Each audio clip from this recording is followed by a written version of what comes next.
A good tank driver must make a quick appreciation of the ground ahead.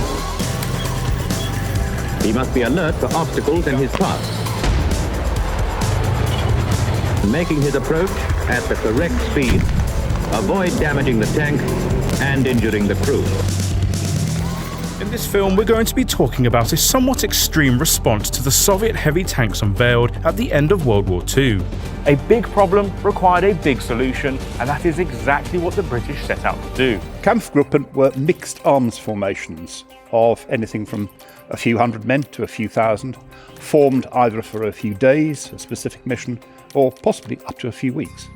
Have you ever wondered why, with all the technology at our disposal, remote control tanks don't come much bigger than this? The technical success of these early projects, despite the fact they weren't used beyond the trial stage, makes it possible to imagine the team were quietly confident.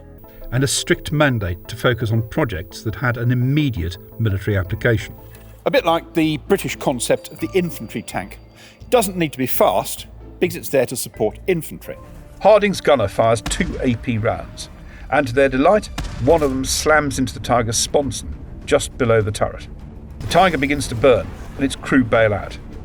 His instrument panel has a speedometer, oil pressure and engine temperature gauges, and a twin fuel gauge. This is the story of armour in Vietnam. Told through 3 key vehicles.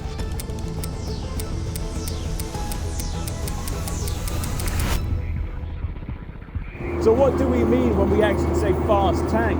Well, in World War II, the average medium tank, such as this M4A2E8 Sherman or a German equivalent, a Panzer IV, could do about 25 miles an hour on the road, and about half that when going cross-country. Was the American ex-racing driver J. Walter Christie. He understood that suspension was essential to delivering speed and mobility on the battlefield. But then, they were the first to be consumed by buyer's remorse. If we continue to accommodate, continue to back and retreat, eventually we have to face the final demand, the ultimatum. And what then? But was the gun as good as the stats made it out to be? And was the engine really that bad? It's time to take a dive into the heart of the Iron Triangle to find out.